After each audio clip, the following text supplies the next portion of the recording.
নমস্কার, আমি Sanchita. Cooking with সঞ্চিতাতে আপনাদের স্বাগত জানাই। আমার আজকের রেসিপি বাঁধাকপি। বাঁধাকপি এইভাবে রান্না করলে খেতে কিন্তু অত্যন্ত সুস্বাদু হয়। এটা রুটি, পরোটা, ভাত সব কিছুর সাথে খেতে কিন্তু দুর্দান্ত লাগে।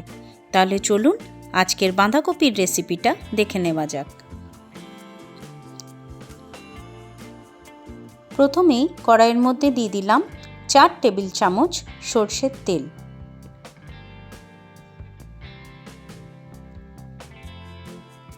সরষের তেলের মধ্যে দিয়ে দিচ্ছি হাফ টিস্পুন লবণ আর হাফ টিস্পুন হলুদ গুঁড়ো।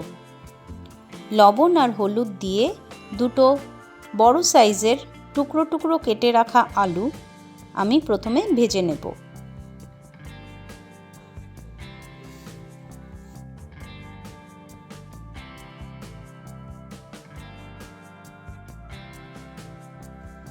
আলুটা লবণ আর হলুদ দিয়ে ভেজে নিলে আলুর ভেতরে লবণটা ঢোকে আর খেতেও ভীষণ ভালো লাগে। 3 থেকে 4 মিনিট মিডিয়াম হিটে আলুটা ভালোভাবে ভেজে নিয়েছি। এরপর একটা প্লেটের মধ্যে আলুটা তুলে রেখে নেব। আলুটা ভেজে তোলা হয়ে গেলে এরপর ওই তেলের মধ্যেই আমি ফোড়ন হিসেবে ব্যবহার করব 1 টুকরো দারচিনি, হাফ টিস্পুন গোটা জিরে, এলাচ 4 থেকে 5টা আর শুকনো লঙ্কা 2টো। ভালোভাবে তেলের মধ্যে নাড়াচাড়া করে 30 সেকেন্ড ধরে এটা ভেজে নেব। এগুলোর থেকে যখন সুন্দর একটা গন্ধ বেরিয়ে আসবে তখন এর মধ্যে দিয়ে দেব 2টো মিডিয়াম সাইজের স্লাইস করে কেটে রাখা টমেটো। ভালোভাবে টমেটোটাকে ভেজে নিতে হবে। টমেটোটা ভালো করে ভাজা হয়ে গেলে এর মধ্যে অ্যাড করে দেব 2 টিস্পুন আদা বাটা।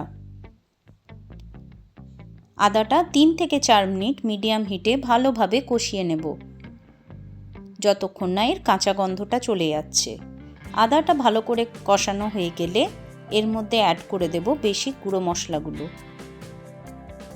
প্রথমেই দিয়ে দিচ্ছি 1 টিস্পুন জিরে গুঁড়ো, হাফ টিস্পুন হলুদ গুঁড়ো আর দিয়ে দিলাম 1 টিস্পুন কাশ্মীরি লঙ্কার গুঁড়ো। ভালোভাবে গুঁড়ো মশলাগুলোকে দিয়ে মশলাটাকে কষিয়ে নিতে হবে।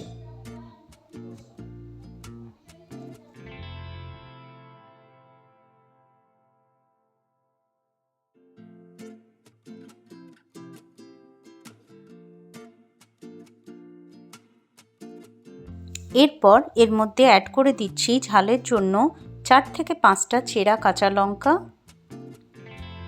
আর দিয়ে দিচ্ছি একটু বেশি পরিমাণে মটরশুঁটি।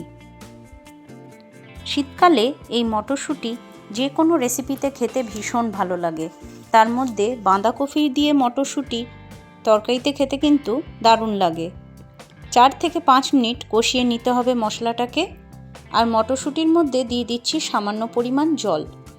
এরপর ভালোভাবে মটরশুঁটির সাথে মশলাটা কষিয়ে নেব। তাতে মশলাটা ভালোভাবে কষানোও হয়ে যাবে আর মটরশুঁটিটাও সেদ্ধ হয়ে যাবে। মিডিয়াম টু হাই হিটে ভালো করে মশলাটা কষানো হয়ে গেলে ভেজে রাখা আলুগুলো এরপর এই মশলার মধ্যে অ্যাড করে দেব। একটু নাড়াচাড়া করে কেটে রাখা বাঁধাকপিটা এরপর এই মশলার মধ্যে দিয়ে দেব। প্রথমেই সামান্য পরিমাণ বাঁধাকপি দিয়ে মশলাটার সাথে ভালো করে মাখিয়ে নেব। সম্পূর্ণ বাঁধাকপিটা প্রথমেই দিয়ে দিলে নাড়তে চাড়তে একটু অসুবিধে হবে, তাই প্রথমে একটু বাঁধাকপি দিয়ে ভালোভাবে মশলার সাথে মিশিয়ে নিচ্ছি।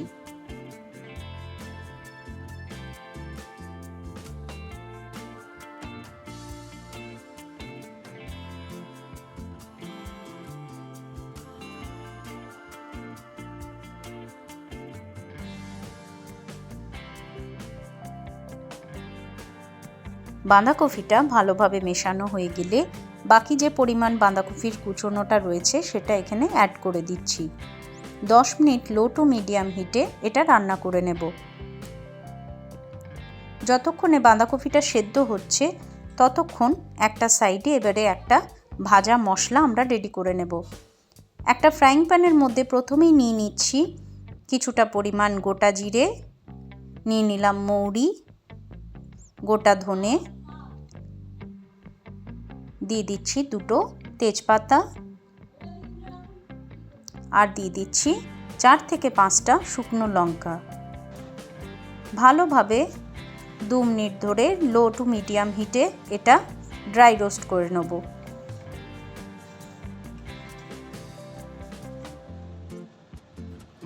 ড্রাই রোস্ট করা হয়ে গেলে এটা ঠান্ডা করে একটা ভাজা মশলা তৈরি করে নেব।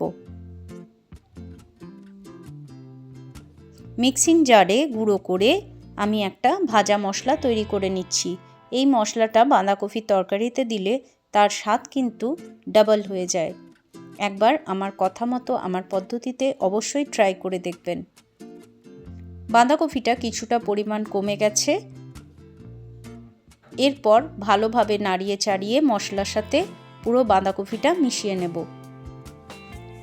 এই ভাজা মশলাটা পুরোটা আমি এখানে বাঁধাকপির তরকারিতে অ্যাড করব না, কিছুটা পরিমাণ অ্যাড করে বাকিটা কিন্তু আমি একটা কন্টেনারে রেখে দেব। যে কোনো নিরামিষের তরকারিতে এই ধরনের মশলা ব্যবহার করলে তার স্বাদ কিন্তু দারুণ হয়। বাঁধাকপিটা সেদ্ধ হয়ে গেছে। এরপর এখানে অ্যাড করে দিলাম পরিমাণ মতো লবণ, আর দিয়ে দিলাম 1 টেবিল চামচ চিনি।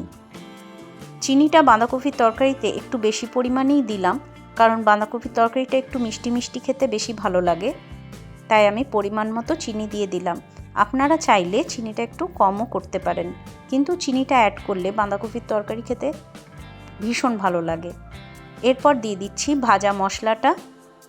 ভাজা মশলা এখানে আমি 1 টেবিল চামচ অ্যাড করলাম। ভালোভাবে মিশিয়ে নিচ্ছি। এরপর চাপা না দিয়ে 5 থেকে 7 মিনিট ভালোভাবে হাই হিটে নাড়াচাড়া করে আমি বাঁধাকপির তরকারিটা কষিয়ে নেব। বাঁধাকপিটা আমার একদম রেডি হয়ে গেছে। এইভাবে নাড়াচাড়া করে আমি চাপা না দিয়ে কষিয়ে নিয়েছি। দেখুন শুকনো শুকনো একদম বাঁধাকপির ঘন্ট রেডি। এরপর ওপর থেকে আমি দিয়ে দেব সামান্য পরিমাণে ঘি। ঘি দিয়ে ভালোভাবে মিশিয়ে নাড়াচাড়া করে 2 থেকে 3 মিনিট চাপা দিয়ে রান্না করে নেব। তাতে বাঁধাকপির মধ্যে ঘিয়ের ফ্লেভারটাও খুব সুন্দরভাবে ছড়িয়ে যাবে। ব্যাস, চাপা দিয়ে 2 থেকে 3 মিনিট রান্না করে নিলেই আজ বাঁধাকপির ঘন্ট আমাদের একদম রেডি। আশা করি আপনাদের রেসিপিটা ভালো লাগলো। বাড়িতে অবশ্যই আমার পদ্ধতিতে একবার ট্রাই করে দেখবেন। যদি ভালো লাগে আমাকে কমেন্টে অবশ্যই জানাবেন কেমন হয়েছিল। আমি বাঁধাকপির তরকারিটা সম্পূর্ণ নিরামিষ রান্না করেছি। আপনারা কিন্তু এটা পেঁয়াজ রসুন দিয়েও রান্না করতে পারেন। লুচি, রুটি, পরোটা সব কিছুর সাথেই এটা খেতে ভীষণ ভালো লাগবে। তাহলে আশা করি আজকের রেসিপিটা আপনাদের ভালো লাগলো। যদি ভালো লেগে থাকে আমার চ্যানেলটাকে লাইক করবেন, শেয়ার করবেন, আর সাবস্ক্রাইব করে আমার বন্ধু হয়ে আমার পাশে থাকবেন। আপনাদের সুন্দর সুন্দর কমেন্ট আমাকে ভীষণভাবে মোটিভেট করে। থ্যাংক ইউ আপনাদের সুন্দর সুন্দর কমেন্টের জন্য। তাহলে আজকের মতো এখানেই শেষ করলাম। আপনারা ভালো থাকবেন, সুস্থ থাকবেন এবং আনন্দে থাকবেন। দেখা হবে আরও নিত্য নতুন রেসিপি নিয়ে পরের ভিডিওতে। আজকের মতো টাটা।